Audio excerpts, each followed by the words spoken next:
Hello, Tarot Tube. It's the Tarot Tube Finger Wiggle. I'm back with more stuff about my month of October-ish. So let's see if I can remember the key points here without looking at notes, although I did kind of take notes. So I did a video about the decks. I did a video about the books. Now I'm going to do a little video, which you're here with me now, about my spiritual path during this month-ish of October. So it started out, which I've said a couple times already, with my mom passing. And that was at the very end of September. So then I had to go to Texas to take care of all of that, have her service and all. There's just so much around the death of a family member, so much work to be done. So I was there for a while. And at that time, so we're heading into what I think of as Samhain, that sort of Halloween, All Saints, All Hallows time of year. The days are getting shorter, the nights are getting longer. I really had that energy going because the weather was changing here in the Northeast, and even though it was hot as heck in Texas as usual, it's still that time of year, felt like it.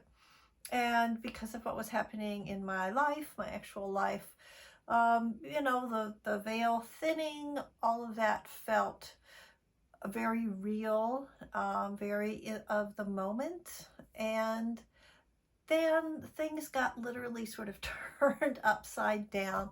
I went to South America. My daughter and son-in-law invited me to come spend some time with them, and I gratefully took them up on it. So I went to South America. I was in Peru and in Bolivia. And so usually when I'm taking a big trip like that, I've done a lot of planning. I really know what I'm getting into. I know what my schedule's going to be, where I'm going to be, whatever. But I just left all of that to the kids. Not that they're kids, they're in their late 20s, but still, I just kind of coasted about the trip. So as I'm flying in to Lima, Lima, Peru, I'm arriving late evening. It's like 11 o'clock. I look out the airplane window, and the crescent moon is this shape. It's like a dish. And I'm looking at the moon and thinking, well, that's not how we do it in the Northern Hemisphere. I don't know why I wasn't expecting this. I just didn't know. And the rest of the trip kind of proceeded that way for me. So in terms of my spiritual path, the way I ground myself, I'm very earth-based, I'm very moon-based, I'm very seasons-based. So I went from looking forward to Day of the Dead, my altar, that kind of stuff, to going to South America where it's spring. So I was like, wait, what? It really just flipped me around, and I never fully got used to it, even though I was there for a little over 3 weeks. So I get there, and now it's spring. But in Peru, in the Andes, so I'm up in the mountains the whole time. I was at a very high elevation the entire time I was down there. And so it's not really like 4 seasons like we have here, like what I've based my practice on for years. It's dry season and wet season. That's the way our guide on the Inca Trail, who is a shaman, described it. And that's really the way it was. So the temperatures were pretty much like they were here. It was low 60s during the day, got into the 40s at night. But it definitely wasn't fall. And because we're way up in this high elevation, there weren't a lot of deciduous trees and plants like I would expect here in the spring to be leafing out. That wasn't happening. There was some plants on the ground that were starting to come back into season, but it wasn't like our spring that's up in the northeast of the US, it's like, you know, like this exuberant blast of stuff. That wasn't happening. It was much more calm kind of a spring. And that threw me off as well. I didn't really have any expectations, but that threw me off. Losing the seasons threw me off. And even though I'm back now in the Northeast for a full week, I'm only just now starting to recover and start to feel that Samhain energy again. So I was able to sort of redo my ancestor altar, and that helped a lot to get me grounded again with where I am in the year. So that was a big awakening for me, to realize how important the seasons are to me. I mean, I know that already, but then when it gets taken away, even voluntarily, because it was my choice to travel, it really threw me for a loop. So that was one thing that threw me off. And then, so the biggest part of this trip was hiking the Inca Trail, or Camino in Spanish. And I was extremely fortunate. I did it with my daughter, my son-in-law, and one other person, a young woman from Peru. And our guide, who, like I said, was a shaman, Willie, who was fantastic. He was really great. And he taught us a lot as we were on the trail about his ancestral knowledge. And he was so very rooted in the place where his people were from, and the physical space that we were in walking on this trail. He was very connected to his ancestors, and that was a beautiful thing to witness, and made me even more curious, although I've been on this road for a couple of years now, about my own ancestral background. And I thought a lot about the difference of your family ancestors, your ancestors of blood, as well as your ancestors of place. I think if you are in a place long enough, then you have a practice that really grounds you in that physical place, that you start to become more sensitive to the practices of people who have lived on that land for a long time, which kind of, gets a little close to appropriation. It's something I think as a white woman in the United States, I'm very sensitive about not wanting to overstep. I want to appreciate, I want to get the lessons, but not just sort of act like it's mine. It's not my heritage. But I was able to really enjoy that, and I learned a lot from Willie and from learning about his tradition. And one of the things that I really enjoyed is, this is a loose translation, but basically Pachamama is kind of what we think of as Mother Earth. And so Willie, whenever he drank or ate something, he would just spill a little or drop a little on the ground for Pachamama. And he explained it as that's a way of honoring and respecting Pachamama, and it balances out.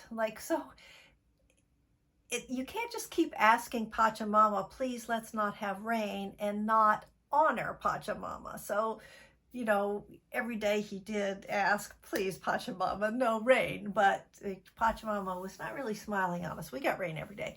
But he also did these offerings, and it was a combination of something that was just sort of second nature, very casual. Like he'd open up his water bottle and he would just drop a little water and then drink it. And when you're on a long hike like that and you're up in a high elevation, you need water. So, dropping a little on the ground has meaning. The same thing with food. So I thought that was something that we could all kind of not appropriate, but appreciate and think about, when we call on whoever we call on, we all have our own practices. Are we balancing it? Are we saying thank you? Are we showing respect? Or are we just asking for favors all the time? That was a nice little kind of wake-up call for me to be more mindful of my relationships with, you know, whoever, whatever, no judgment. Everything's fine with me. Just don't hurt other people. That's the line. I deviated. Okay, so I was hoping when I travel, I do look for cards. Cards are my thing, and I hope that I'm going to find something. So while I was in Peru and Bolivia, and I did, visit some shops, we would call them metaphysical shops, but, they use the word shaman a lot. I didn't see anything that I wanted to purchase. I saw a lot of hay house decks. I don't know. Hay house is a happening thing in Peru. Okay. The only deck I saw, and I didn't buy it, was called Tarot del Sol. And it did seem to be rooted in some Andean traditions. But everything in Peru and Bolivia is so cheap. I can't tell you how cheap. You wouldn't believe how cheap things are, inexpensive in South America. And this deck was $70 US, which, if I'm in the US and I see this indie deck for $70 and I really want it, I'll get it. But I'm traveling and everything else is, like $5 or whatever. And suddenly this thing is $70. And I was so shocked by it. I was like, wait, what? And I didn't get it. And I regret it because now I'm back because I thought, oh, it's a mass market thing. I can get it. No, I can't get it. That boat sailed. I missed that one. So I guess that was not meant to be. We'll just take it as a sign that deck was not for me. Yeah.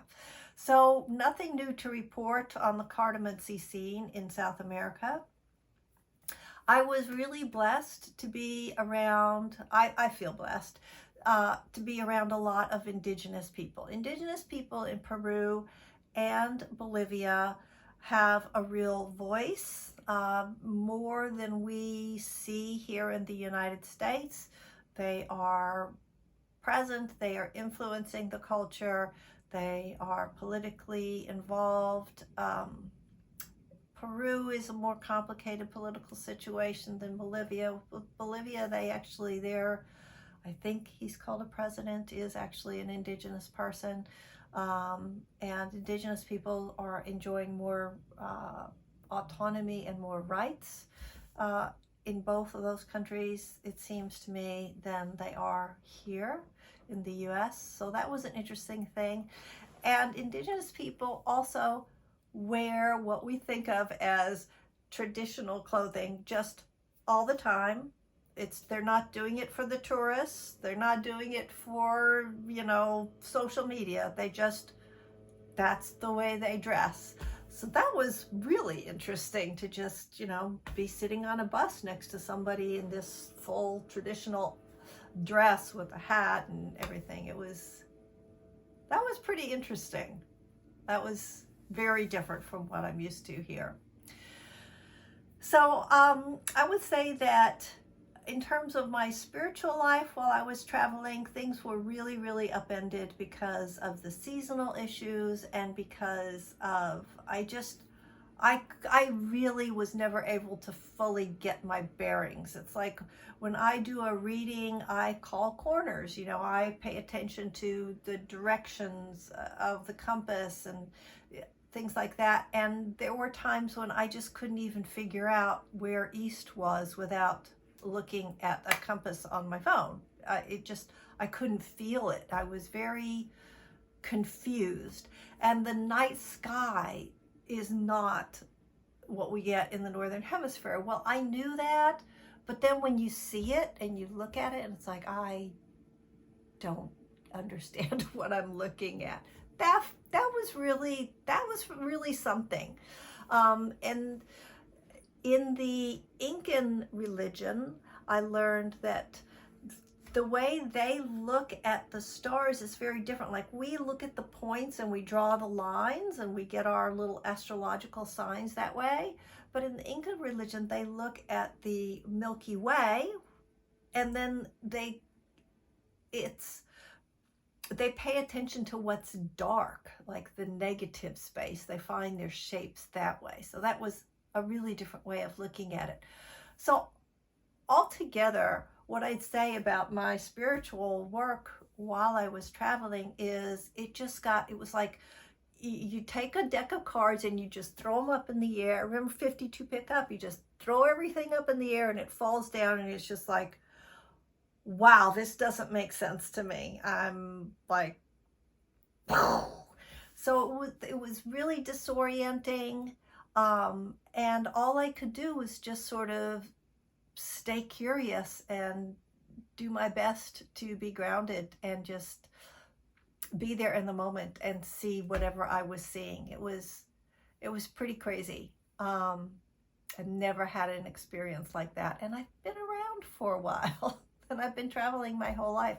So it's kind of exciting to say, oh, well, you know, you can be in your mid-60s and have something be so different, so new, so far outside of your comfort zone that all you can do is be curious. That was a real revelation, and I think ultimately a good thing for me.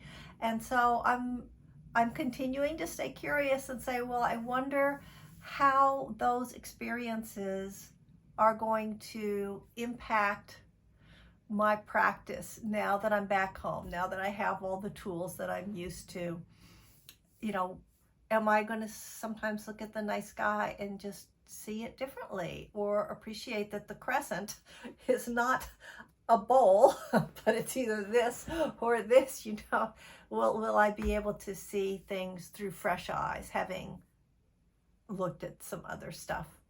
Yeah. So that was a little bit of a ramble, and I think I just needed to get it out as much for myself as to share it. So I guess I'll post this video and see what happens. Yeah, why not? So it was a big deal. It was a big deal. I've been through a lot, and I'm very curious to see how that will transform me going forward. So stay curious is my motto. And the non-editor me is now going to get up and hit that button. So while I'm doing that, thanks for watching. If you made it to the end, please hit the like button. It helps me and you. Take care and stay curious.